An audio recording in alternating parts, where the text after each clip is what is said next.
Hey, everybody, welcome back to the Live Ultralight podcast powered by Outdoor Vitals. If you're new to this podcast is all about getting you on trail more comfortably, more confidently, and more consistently. I kind of started adding in that consistent one because that really is the goal here, is to connect you with the vital outdoors, to get you out there more consistently. And we talk about that in today's episode, where I interview Frozen from Outdoor Adventures YouTube channel. Frozen has been doing YouTube for many years, I believe since about 2014. He has a great following and a great channel. We talked through his channel. We talked through some of his experiences hiking the Appalachian Trail, what he took away from that. We talked through some food options that I found really, really interesting, what thru hikers are eating out there, and a really, really key takeaway that he learned after completing his entire AT thru hike. Which is a really fun part of this conversation, as well as just other stories and gear swap information. So if you're interested in that, make sure you stay tuned to this interview with Frozen. I think you're going to love it. And once again, thank you for coming on the podcast, Frozen. We'll go ahead and roll this interview now. All right, Frozen, I'm super excited to have you on the podcast today. I'm a big fan of a lot of the work you've done out there, and just look forward to talking with you. Yeah, man. I wanted to start off the conversation just talking a little bit about your AT hike. You're really well known for your YouTube channel, and I mean, that's your main hub, if I'm not mistaken, for the content that you create. But I wanted to ask just when you knew that you needed to go hike the Appalachian Trail. I think I knew. So I went in 2019, but I think I knew in 2017 that I kind of had the thru-hiking itch. My uncle, a lot of people may not know this, but my uncle, who's like really outdoorsy, he had a bad fall out of a tree stand, got paralyzed. And I had always wanted to hike the AT, like, I'll do it when I retire, just like everybody else. But then like started the brain, going like, what if I can't, when I retire? So he kind of that accident kind of sped me up. So about 2017. Yeah, there's a lot of truth to that. I think for some reason in my life, I'm like I don't know, I play the long game, I guess, right? Like I'm always working for tomorrow, or that's like my tendency. And I've got a buddy who's just always kind of pushing my buttons because he's a little bit more the opposite. And it's been like the best thing for me to be like, man, you don't know what tomorrow is going to bring in so many ways. Like I still am a person who's going to tell you like plan for tomorrow, like don't be crazy or anything like that. But it is like life can change so fast that you only have, what you've done in the past. You don't know what tomorrow's going to be. So exactly. So you decide, you've got this itch. Is that something like you said in 2017, you figured that out. Does that mean that you had a history with backpacking? Were you new to backpacking, or what's kind of your background there? Yeah, I've been backpacking. I think I could figure it out. It was almost 10 years now. I came in late. I was one of those people in my early 20s that, just kind of played the video game things all throughout my 20s. And I didn't really go outside, and then, we did the bar thing basically, and I had been backpacking for several years. The YouTube channel was going, slowly. And me and my buddy, my buddy Gary Shorts, if you know him on the AT, he summited in 2018. He hiked the Superior Hiking Trail, long section of it, pretty much almost to Duluth, about 220 odd miles of Superior Hiking Trail. And we were like, wow, this is pretty cool, man. Like, I didn't want to go home. Like I just wanted to keep going, do the rest of the 310 or whatever it was. But that kind of like that kept getting the gears moving, and there was a lot of mental health issues in between 2017 and 2019. Everything just kind of pointed at, let's quit the job, let's see what happens, kind of thing.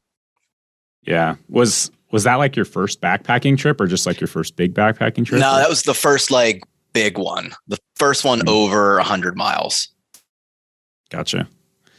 Yeah, there's something interesting, I think, to doing a bigger effort versus like I grew up just constantly camping and spending nights outside. But in my early 20s, I started to get really interested in getting farther, getting away from roads, getting into wilderness, and seeing that side of things. And it gets real addicting as soon as you start like pushing those limits. Absolutely. Like getting multi-days on trail. It's just a totally different animal because it gives you enough time, I feel like, to disconnect and process that. So for sure. So you have an amazing documentary on your AT experience. Oh, thank you. It has over 1 million views. It's a really raw and real, aspect of it, and I just love like the narration side of it. When you think back on that experience for you, what's like your biggest takeaways? What changed for you after you completed that hike, or changed for you on that hike?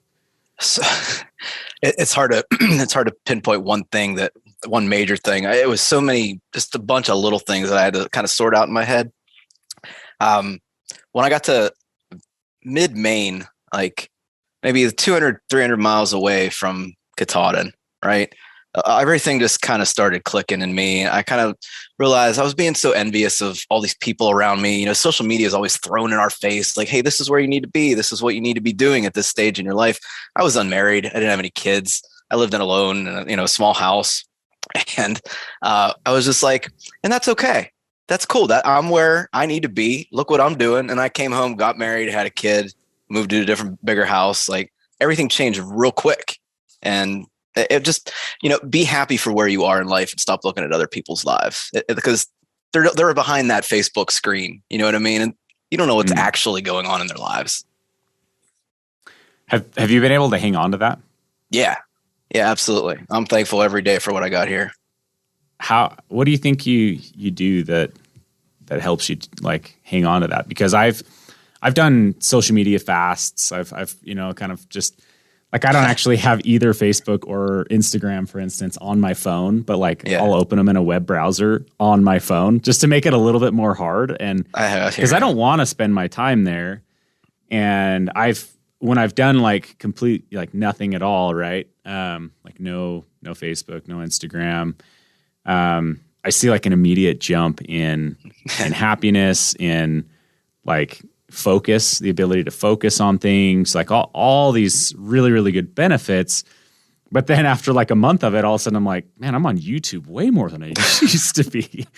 Right. Yeah, but at least YouTube's kind of cool though. There's people that, share your experiences with you. You have the trolls too, but there's always going to be trolls in life. I actually got rid of every single one of my friends and family on Facebook, and I use it differently. I use it as more of a Twitter, if you will. So I follow things that interest me, like hiking, the AT groups I'm following. Hockey is a big thing that I'm following. I don't have any friends. I don't know what's going on with my friends. If I want to know what's going on with my friends, I'll go out with them or I'll call them up. I don't post pictures or anything. I just use it for my interests. It's an interest book at this point. That's a really intriguing way of using it. I haven't really thought about using it that way. Do you find that it causes you to actually pick up the phone or call friends more frequently because of that? Because you're not like armchair quarterback. You're just not like kind of watching from afar. Yeah, because you can comment on a picture like, "Hey, I'm so happy for you. You ate oatmeal in the morning, or you ate a burger for." You know what I mean? Like, but this way, you're like, you have no idea. It's like, "Hey, man, what did you do today?" And that'll strike up an actual conversation. It'll lead to going out for drinks or what, for dinner or whatever, doing something, doing experiences instead of just like you said, the armchair quarterback thing.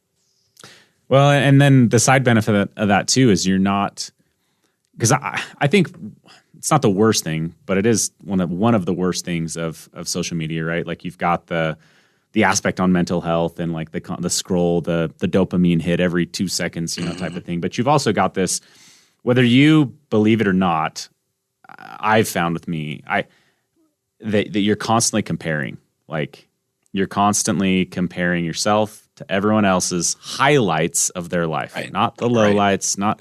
You know what I mean? Like if you see someone, let's say like that happened to go through a divorce, like that doesn't show up on social media. Suddenly you're like, wait, they're not in a relationship? No. What happened? There's no backstory. There's no right. Yeah.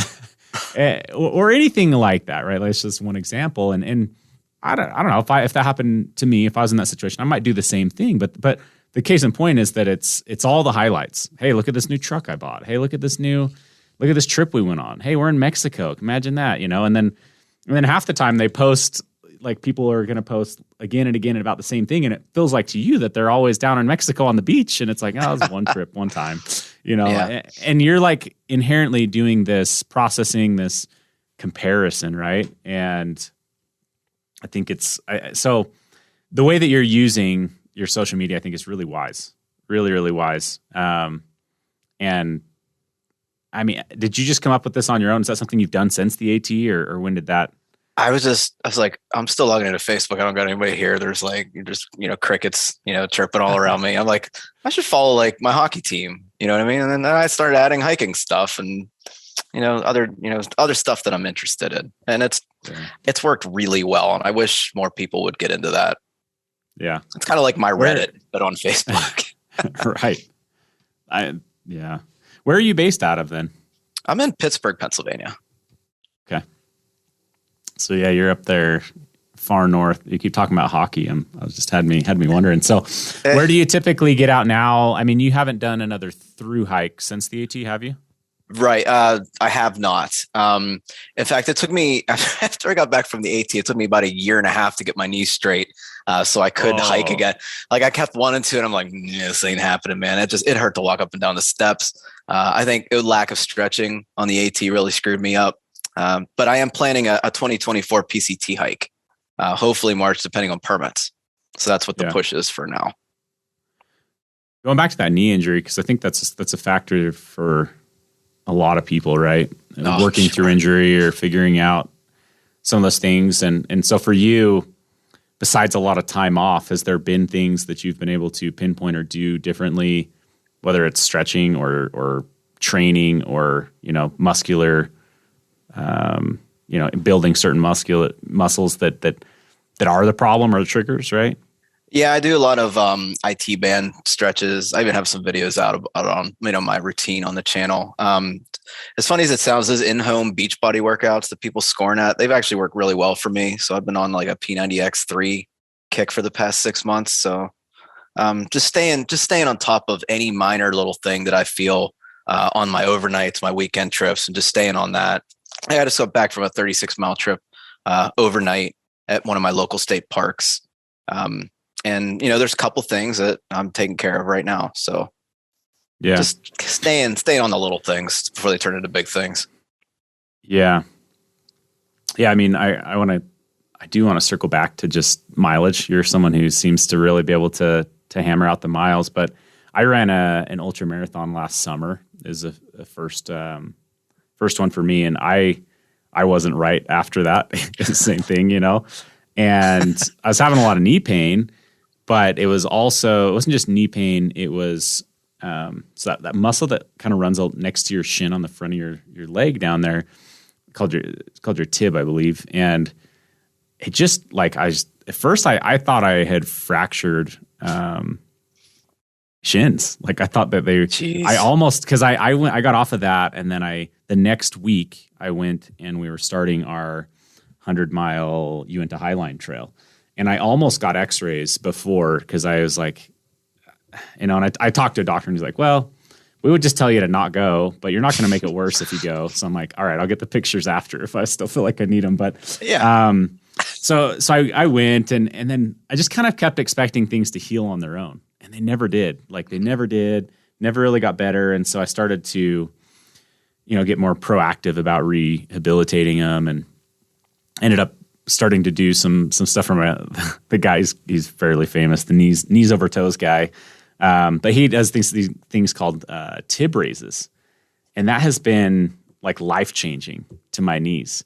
And so, what I think anyone who's listening that has had injuries, I'd urge you to not to be proactive with them. I'm really interested to go watch your video now with the band work. I love band work and stretching and that side of things. But anyways, that's my 2 cents on that. It's like injuries happen, but I hate when I kind of hear people start to train to do something and they get injured and then they just check out. Yeah, real quick. Whereas you're like, no, I'm going to fix this and then I'm going to go back out. Yeah, and go hard on it. Miles again. Mm-hmm. So you said you did an overnighter. It was 36 miles. But when I was looking at your channel, it just seemed like you get out and do a lot of training as well. Yeah, this year especially, I want to be in super top fit shape if I get the permit for the PCT. I'm going to do something. I'm a little afraid of the CTT, but that might also happen in place if I can't get a permit. But anyway, I usually try to get out like mid-March to do like a 20-mile loop every other weekend at my other local state park called Raccoon Creek. It's not the greatest scenery. It's, not really great trail, but it's perfect for the ups and downs and kind of seeing some, rocky conditions and stuff. So I try to do 20 miles in one day, like wake up at 7, get done at 3 kind of thing. And just keep at that until everything is, not painful. There's no soreness in the morning. And then I go to Oil Creek, which is where I came back from last weekend, and just try to do that 36 in an overnight. And that's kind of like when I know that, okay, I'm ready for like a full 3-day or a 4-day trip, whatever I plan on doing. When you were on the AT, what did your mileage kind of look like on a day? With zeros, I averaged about 17 and a half, I want to say. I started off really slow because I was so stupid. I pushed way too hard on a couple training hikes, like 70 miles in 3 days. And that was just really dumb. I'd stubbed my toe, messed up my knee. So I started injured. So I was only doing like 12 to 15 a day. But we got up to, there were some days in Pennsylvania that we did like 30 miles plus. Those days sucked because of the rocks up there, but your feet are just beat up. Yeah, I had a real good pair of shoes with lots of cushion. But roughly I like to do about 20, 22 miles. That's kind of my sweet spot. That's kind of like what I like doing. Yeah. Which is a lot, right? Like why hike over 20 miles a day? Like what's so the trips that I go on, and I get asked this a lot, and I'm one of those people that like hate the fighting between you need to slow down and you need to speed up. You're going too slow. I like just like let people hike the way they want to do. And my thought behind it is I'm driving sometimes 12 hours for these trips. I want to see as much of the area as I possibly can because it's just I like hiking over camping. So if I wake up early and I get to camp at 7, 8 o'clock, that's okay with me. I've seen as much as I've possibly done. I've done as much as I possibly could do. And then I'm actually tired at night and then I'll just do it again tomorrow. Sometimes I do the low mileage, 8 to 12. And those are specifically camping trips. Those are like with my stepdaughter or somebody. And those are great too. If I know like I'm going to have like an awesome campsite on a mountain or something, and, I want to take in the scenery like that, but it's a health and conditioning thing for me mostly.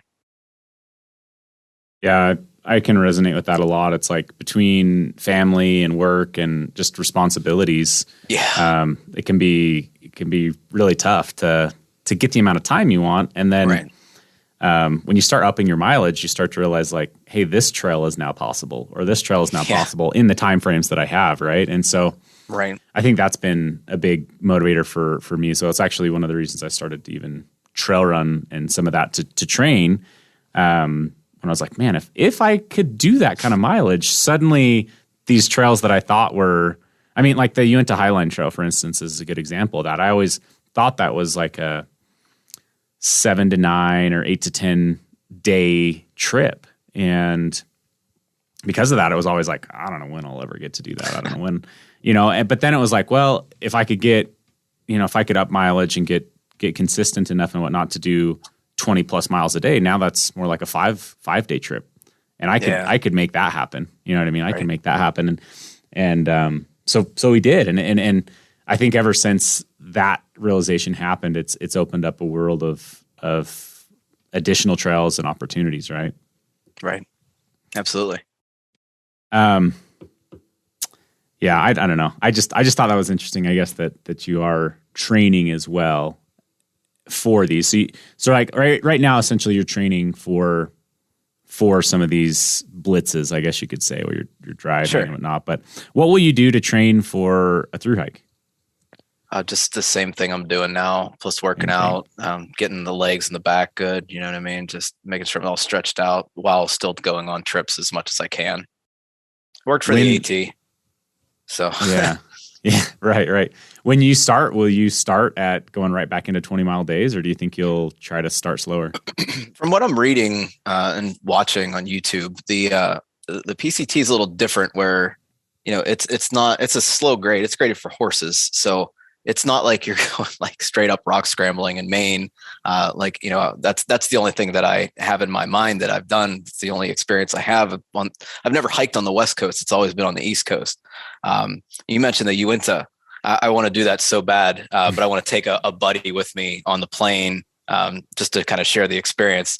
Totally. My buddy, my hiking buddy, is actually having a baby this year, so that's kind of out of the question for a couple more years. But I think I'll bust out of the gate slow again, and for me, slow is between 12 and 16, and then I'll build up to the 20 and see how I feel, especially with the desert sections. And they got, what is it now, 193% snow on average this year over in the PCT. Can't plan for that, man. That's nuts.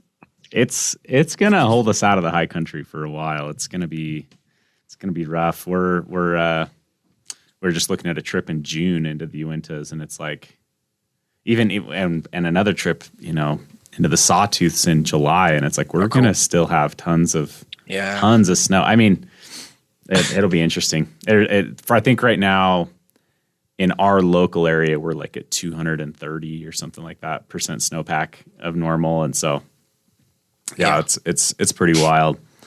Anyways, that makes a lot of sense. I think it's really wise though to still start slower in mileage and scale up. I think you really got to listen to your body. Yeah. So I want to transition just here for a second and talk a little bit about YouTube. Sure. I think that you've got a really interesting perspective on YouTube in the way that you approach gear reviews or analyzing gear. I was watching some of your most recent videos, and you can tell when reviewers maybe don't have as much personal experience with items and what they're looking for versus others. But I mean, obviously, your trail experience, your time doing this, really shines through in a lot of your channel and what you're doing. Appreciate you. I mean, putting out that kind of content, right? It's really valuable, I think, to a lot of people, which is why you're still doing YouTube, right? But when it comes to YouTube, I guess, or excuse me, when it comes to gear selection, how do you think people are? How would you recommend people prioritize what to select in gear, or where do you feel like people are making their biggest mistakes? I feel like people making their biggest mistakes on YouTube, watching the unboxing videos. Hey, I just opened this product, but I'm going to tell you I've been using it for 2 weeks. I mean, you hit the nail on the head there. I try not to give reviews until 100 miles into the product, and by that time, sometimes it's irrelevant because the version 2 has come out already. You know what I mean? But I think a lot of people they focus on these absorbently expensive items, and that's okay if you're using them a lot. Like for me, that it warrants the money because I'm using them sometimes upwards of 4 times a month. But if you're going maybe twice a year, I think a lot of people think they need this to be like, I don't know, cool in the backpacking world, but you don't need an Ultra or a DCF pack, for a twice a year camping trip with your kids. Like it's kind of ridiculous. You really need to look at multiple reviewers and not just hit on the first one, I guess, is the thing. Yeah. So what, I mean, I think there's a lot of that, right? There's like this aspect of you need this to backpack, or you need, fill in the blank to be considered ultralight or anything like that. Like, did you have a journey into your gear? I mean, how did you get into the gear that you're at, or where did you start, and what did that look like? Oh yeah. My first year, the first substantial hike that I did was a 70-mile hike over the course of 6 days. My trail weight, food and water, was 56 pounds. And I went and I got. What's your frame like? Like how big of a guy are you? I'm I'm 5'6", 135 pounds soaking wet. With the 50. With a 56 pound pack. Now that was 6 days of food. 5.5 days of food. I hope you ate like crazy. I did. I was hungry. Yeah. But the next year I dropped 20 pounds. I realized, this REI salesman, man, was great at knowledge, but I didn't need half the stuff he threw in the pack that at the checkout line. You know what I mean? And I'm not knocking REI. I mean, you gotta go in there with a buddy that has hiked before, or else you run the risk of coming out with all the stuff that you don't need. But I went from boots to trail runners that first year. I went from, a big 65 liter pack all the way down to a 48 liter pack. And now I'm sitting at in the summer, I'll be at 8.1, 8.6, somewhere around there, base weight with a tent and a frameless pack. So there was a huge push. It's interesting. This is something that I further reinforced in my mind when I was hiking the AT. There's so many people worried about hitting that magic 10-pound number, and it's just absolutely ridiculous. Like, I was one of those people. I was like, okay, I need to get 10 pounds because at some point when I hit 10 pounds, I'm going to hike, the farthest. I'm going to turn into some kind of superhero. I'm going to camp better. I'm going to hike better. And then when I hit it, I was like, well, this is just exactly the same as when I was at 12 pounds. And, I'm not afraid now, to add some luxury items into my pack. I keep it low just because I know that I have IT band or knee problems or health problems. So the lower base weight allows me to kind of hike the way I want to hike. But man, it has nothing to do with a number. And I wish people would get that. Yeah.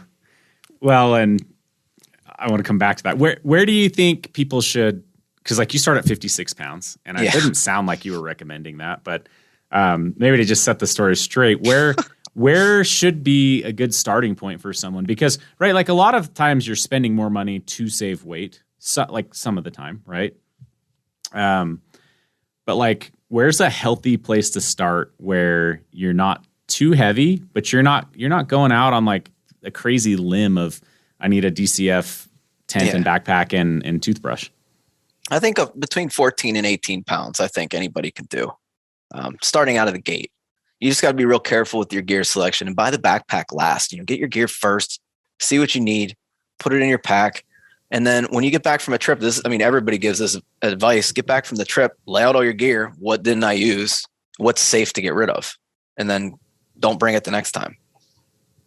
Has that ever gotten you into trouble with, say, weather or anything like that? Like you've gone too far in that direction? No, but I do know people that have gotten in trouble like that. They not bring in their filter and now they're in some murky beaver pond that they have to get water from, that kind of stuff. And I don't agree with that at all. I mean, I'll help those people. Absolutely. But you got to stay safe. You never know when you're going to run into a bad weather situation and you don't have enough clothes or, something gets wet, hole in your tent, something happens in the middle of the night. You got to be prepared for that kind of stuff. Right. So when you hiked the AT, did you hike it with a framed pack or a frameless pack? I started. What was your base weight there? Yeah, so I was 12 or 13 pounds in the winter because I started late February, pretty much before the bubble. I didn't want to be around the bubble. I wanted my solitude, and then I ended up hiking with 7 other people. But that's another story. I started with a frame pack, a Z-Packs pack.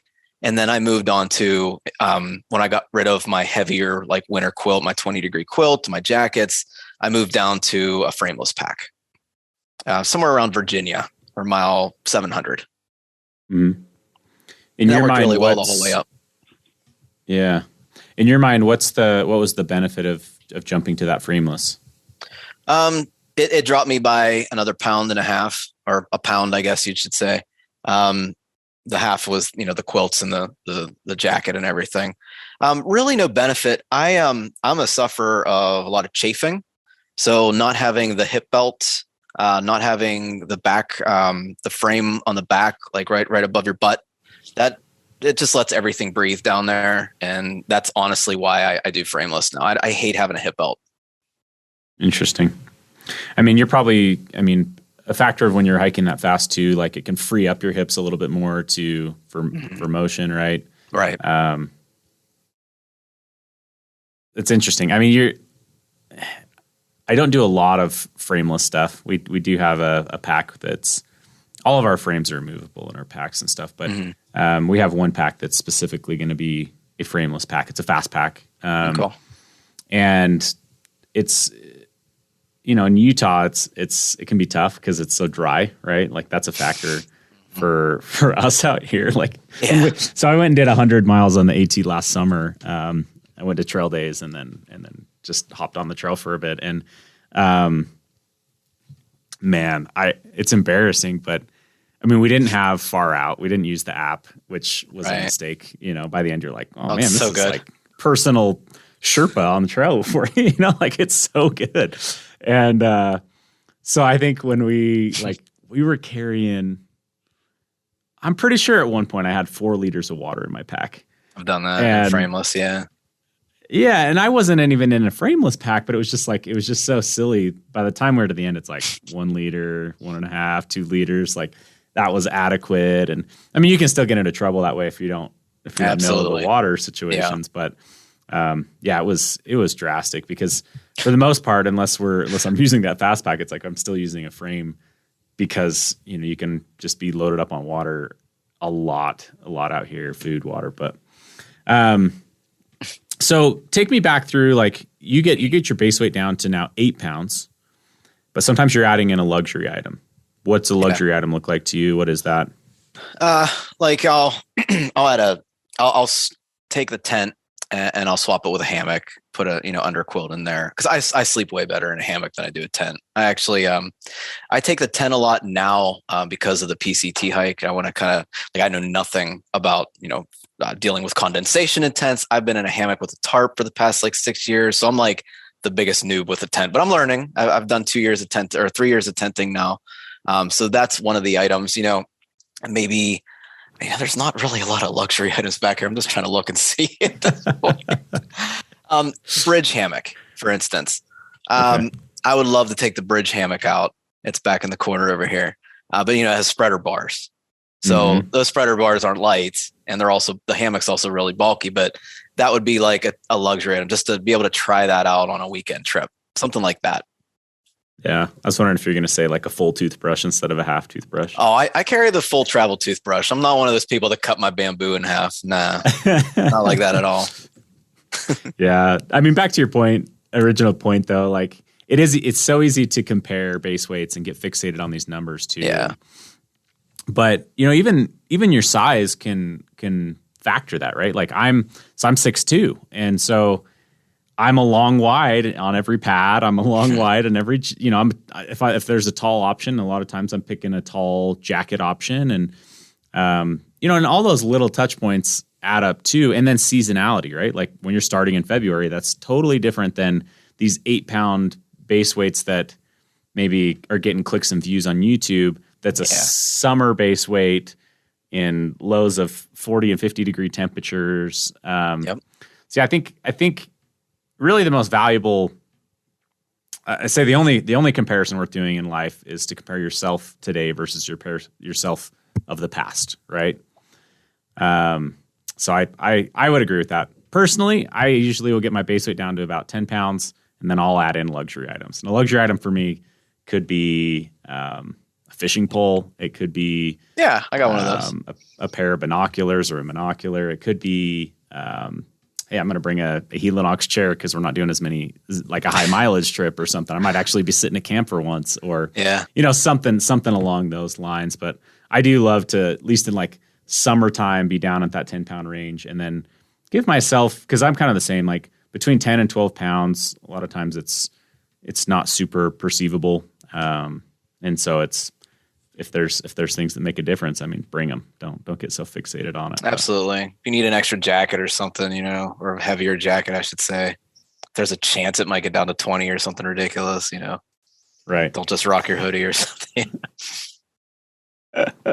Just never stop moving. That's the thing. You don't need to bring that many clothes if you just never stop moving, right? I had to do that in Maine because of some storms and stuff. You either am I going to sacrifice my hoodie now and, be cold tonight, or, it's just that foggy, rainy crap that you get sometimes. There's some truth to that. Like if you're planning on sitting in camp for a long period of time, like you need to bring more clothes, honestly, because you're just sitting stagnant, you get cold versus, being moving and then kind of going straight into the shelter, right? Like when you're doing 20 plus mile days, like usually, mean, for us, typically, if we're doing 20 plus miles a day, like on that Uinta, it's like, I mean, you're hiking, you have dinner, and then you hike another hour or two or whatever, and then, you know what I mean? So it's just, you're just not sitting around camp. You're like you say, like, we're there to hike and enjoy the views hiking, not necessarily to be in camp and seeing whatever views might be available at camp. So, Right. So you have some videos on food. Oh God. Which that was like my favorite question to ask people on the AT. Really, it really was. It's like, cause we're showing up for a week, right? And we kind of have an infinite supply of quality food, peak refuel meals. And we retail Honey Stinger and Peak and Mountain House. And so we just kind of have the luxury of that, right? But these thru hikers, a lot of them are on strict budgets. They're on, whatever's available at the store, whatever, all that kind of stuff. And so I was just constantly asking people, like, what are you eating? What do you, like I really want to know, like how you can put your body through this and it can be okay. And I think I've learned one thing, it's that your body is insanely good at eating, like, how to say, it's like the best flex fuel machine that was ever built, right? I mean, you can people shove just all sorts of crap down there and it burns it and you can keep moving. But like, I'm always like, my thought was, you're always told growing up, like, you need to eat vegetables, right? Or you need to eat those types of foods, right? Mm-hmm. And then you look at like what people are eating or what's available at the store, and it's like, I don't see anything green in your pack, man. That's a gummy bear, not a piece of broccoli. Right. So I guess first food question is, how do you maintain healthy caloric intake, or was that not really a problem? Or is that like, if you didn't eat vegetables for months at a time, let's say, or much fruit even, does that become problematic, or do you think it's a problem, or do you think it's not something to worry about? I think you hit a golden question here. There's a story will come along with this, but you remember the scene from the first Back to the Future movie at the end where he's filling up Mr. Fusion with like banana peels and beers. Remember that scene? That's exactly what the thru hiking body is like. And whatever you can get, you just shove it in just for energy. But I didn't know this at the time, but in Virginia, I actually developed what I think is an iron deficiency. And when I got home, I was like, why am I so tired? I just figured I was tired from hiking, but that continued for like 10 months after I got home. Finally, I got fed up. I was like, dude, I can't even like swing a hammer. I'm like doing a project in my basement. Couldn't swing a hammer. Like, I'm like tired, just so tired. And it was like, yeah, you're low iron. You need iron pills for like 60 days. I'm like, whoa. And it's like, I didn't eat any greens while I was out there. And I think that was like super detrimental. Like, I could tell you every single thing I had every single day because I eat the same things every day. And while I was in town, I get a burger or an entire pizza, and that's what I would eat. But like one piece of lettuce on there and a pickle. Yeah, pretty much. But now, with knowing what I know now, I would have went for chicken salads every single time I went into town. Yeah. And I think that gets totally ignored. And I think people just get tired when they're out there. I mean, if it happened to me, it's going to happen to many, many people. Yeah, and like iron, for instance, you get under on iron. It's a slow regain, right? I mean, it's not like I need to eat something with iron in it and it's absorbed. Like, it takes months, like you said, like 60 days, right? For you is what you were prescribed. So one day it probably takes a while to level off your iron, but then it takes it a while to build back. And it was weird. It was an all of a sudden kind of thing. I was always tired when I woke up. I had like 4 or 5 cups of coffee a day. And I woke up one day, I was like, I'm alive. Like, that one movie with Get Him to the Greek with the furry wall. And it was crazy how it happened. But now I just eat a whole bunch of salads and greens. So, yeah. You think you'll take like they make like a greens powders or greens, maybe like something that would be like a snap peas and other kind of dehydrated something like that. I don't know. Maybe. I don't know. Yeah. Cause there's town stops, I think, with, just actually having salads, some kind of. Yeah. But you want a pizza when you go into town or a burger, 20-ounce burger. Yeah. Yeah. Absolutely. Yeah. And and speaking of grease, one of the tips that you gave was to just add olive oil to. Oh, absolutely. And healthy fats. Yeah. Talk through that. So if you watch, I don't know if you guys are Alone fans at all on Discovery or whatever channel it's on, but they always talk about a little. They always talk about eating healthy fats and like, I'm going to die if I don't have healthy fats. And olive oil is one of those things you can put in everything and it's okay. I feel like, at least that's what my doctor tells me. Yeah. And, it's just extra healthy calories just to add, just to get you to that, sometimes you're needing upwards of 3,000, 4,000 calories a day just to maintain your body weight. Let's see, I was 500 miles in and, I had gained 10 pounds before I hit the AT, just kind of storing up fat reserves so I'd stay warmer in the winter. And when I got to this, warmer in the winter, huh?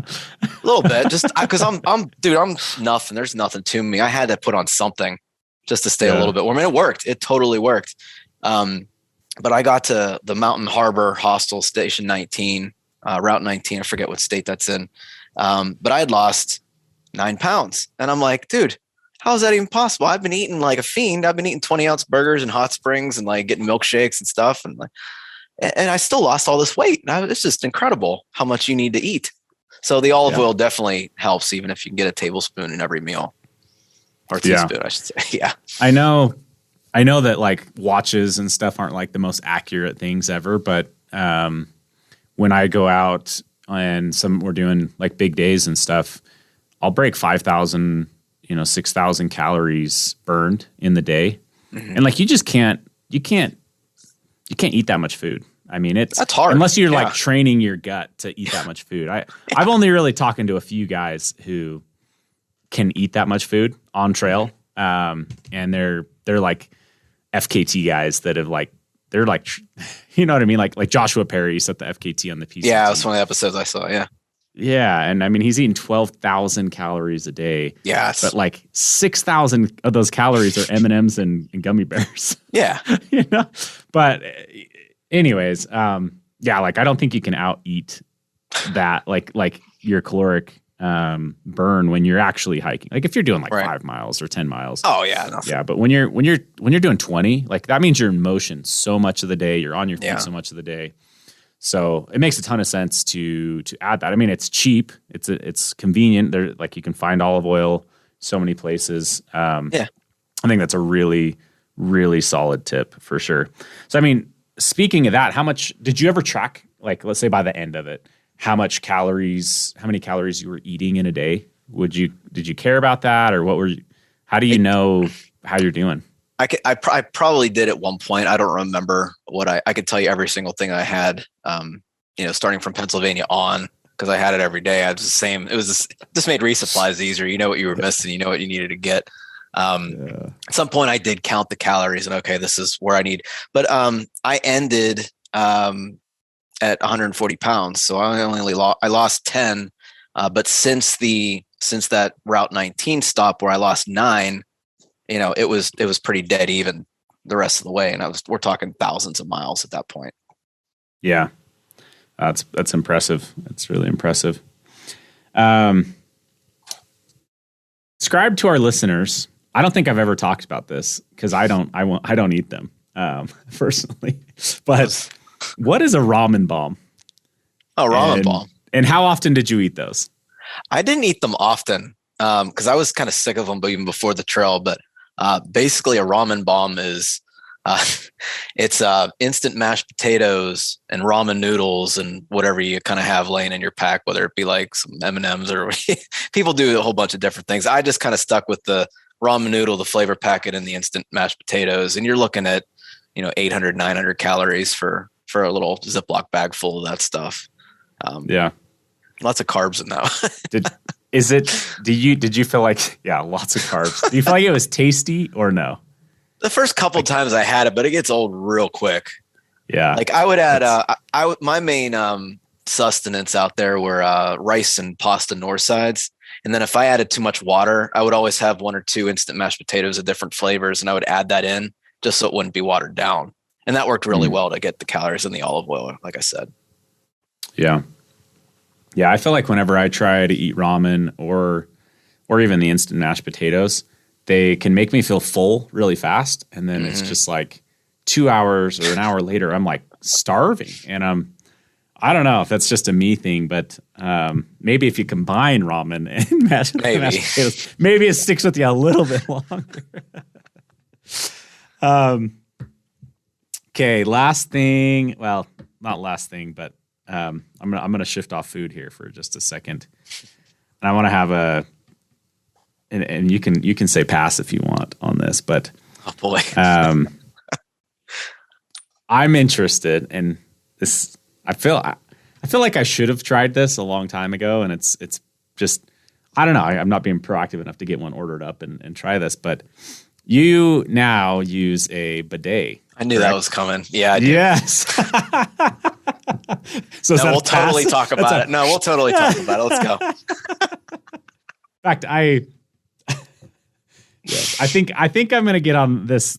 I mean, it's hard in Utah when sometimes there's not a lot of water, just depending on where you're at, right? But that's been honestly my biggest concern is I could never fully rely on a bidet, but I'm very intrigued.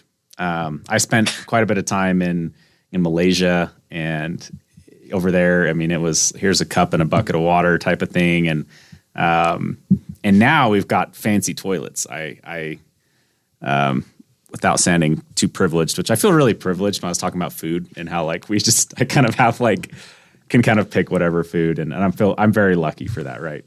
Same here. But now I've got a toilet that has a built-in bidet that I haven't even started to use it. Like we're moving into this house, and I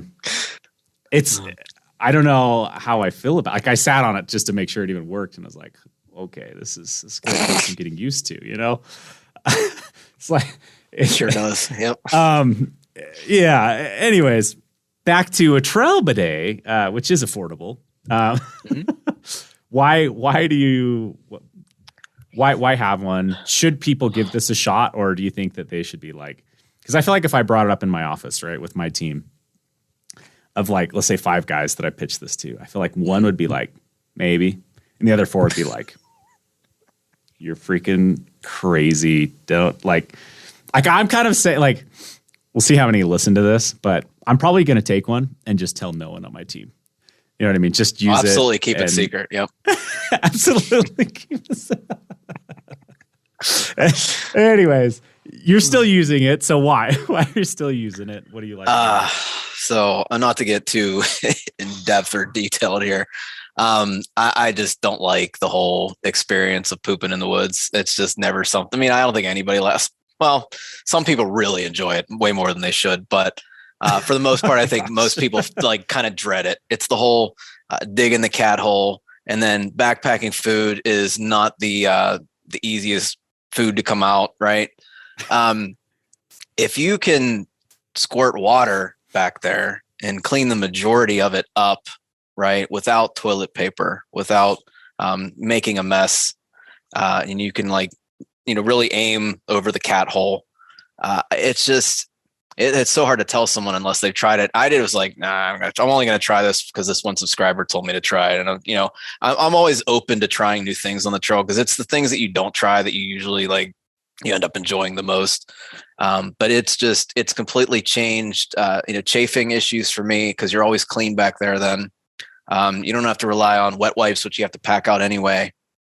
Toilet paper, I hate burying. Sometimes I do, sometimes I don't. But it's like a no mess, no fuss, and then you take your Dr. Bronner's or Bonner's or however you say that, or your Camp Suds, and you just wipe up and just wash it all down the cat hole, Yeah. It's definitely worth a try. It's worth 2 tries because the first time you're going to get your pants soaking wet. It's just, you're not going to know how to do it. But the second time you'll have it figured out. That's a good note to self. Maybe I'll try that on a solo trip first. But I think the thing I'm most intrigued by that with is that was not English. The thing I'm most intrigued by that I can't talk is just the fact of chafing. Right? I could see because by day 4, 5, I'm starting to feel it back there, and I could see that being a big advantage. It is. Absolutely. Okay. Take a little Camp Suds, take a little bath. Yeah, man. Because I've even had this where I've been like, all right, you guys go ahead. Like we're passing like a river. I'm like, you guys go ahead, and I'm just gonna squat down and clean up, because I'm trying to, because it's strictly for like chafing. Like I just feel like that. Oh, it sucks. Develops. Chafing sucks. Yeah. So and that body glide stuff, it only works to a certain extent before you, because then you feel sticky at night. And I hate using that stuff unless it's on my feet or something. You know, it just feels gross. I don't know. I feel a lot cleaner whenever I use the bidet. Yeah. Okay. Well, we made it through that. So, I want to ask you this. A lot of times when you're a personality, running a YouTube channel or in the public eye, you have a bit of a, I don't say like facade, right? But like, it's like an image, right? And for sure. And people are interested in this part of your life, right? But maybe not this part of your life. And so that's what makes it in front of other people. So I wanted to ask you what you wish people knew about you that they don't because of that. I don't think anyone knows that I'm super sarcastic, like to the point where I'm almost annoying. At least that's what my wife tells me. But that's about it. The person that I portray on YouTube is pretty much who I am. I just take a little bit of the sarcasm out. You can definitely hear the sarcasm when I'm with other people, but on solo trips, I don't think you'd ever pick up on it. Gotcha. That's. I was curious if you'd respond that way, because I feel like you do portray yourself as very much raw, right? Like kind of going back to what I was saying about the AT experience and your filming of it. It's very raw. It's very real. And I appreciate personally that you're open to talk about things like, hey, I wasn't in a good mental spot or mental health, or, I was struggling with this. And I think so often that gets pushed by the wayside when in reality it's a pandemic, I think, in our day and age. For sure. It's more concerning than most other things in life, right? So I agree. Yep. I appreciate that raw aspect of what you share, and that you are, just willing to be you online. So, well, is there anything that we didn't touch on today that you hoped I would have? I guess anything we missed? I think that's it. That was really fun. Thanks for having me. For sure. Yeah. No, I really appreciated you coming on. It's fun to get to know you. It's always fun, I guess, to just sit down and have these conversations and hear some of the things that maybe don't make it on to YouTube. But I think your channel is well worth checking out. So anyone who has not yet followed Outdoor Adventures, go check it out. His really, really honest reviews, really great trail time on there, trips and whatnot. So make sure to go check that out. And I'm going to leave you with one last question then. Okay. Hammock or tent? What do you choose? You only have to sleep. You have to sleep in one the rest of your life. Oh, hammock. Hammock, absolutely. 100%. You'll make it work. No matter where you're at. Well, I actually asked my wife if I could hang the hammock up over the bed. She said no. We could still hold hands. Like, yeah, cuddle, whatever. Hey, if you end up liking the bidet, you should get Syntax to 77 to use it on a trip and see how he likes it. I know you guys like with him. For sure. I can push old Sean. See if he'd yeah. He's pretty anti, huh? Just won't even go there. I don't know. Oh, okay. Yeah. I'll just mail one to him and see what he says. See what he does anonymously. Yeah. Tell him it's a beta product. Yeah. Yeah. Well, again, Frozen, I really appreciate you coming on. For sure. We're excited to release this, and hopefully we'll talk again in the future. So thanks again. Yeah, man. Yeah, no problem. Thanks for having me. All right. I hope you guys enjoyed that podcast as much as I enjoyed that conversation. It's a lot of fun and a wealth of knowledge. So make sure to go subscribe to Outdoor Adventures YouTube channel. That's Frozen's channel. If you were unaware of that, it's a fantastic channel, and he provides some really quality content over there. If you have any questions for us, make sure to reach out to us directly at liveultralightpodcast@gmail.com. That'll get forwarded on to us to answer on the podcast, or leave a comment if you're watching on YouTube. We'll be able to answer that maybe even a little bit more quickly. If you have not yet left us a review, please do so. It means the world to us. And for those of you that have, thank you so much. Again, share this with friends. We really appreciate it. Make sure you're subscribed, and we'll see you guys in a future episode.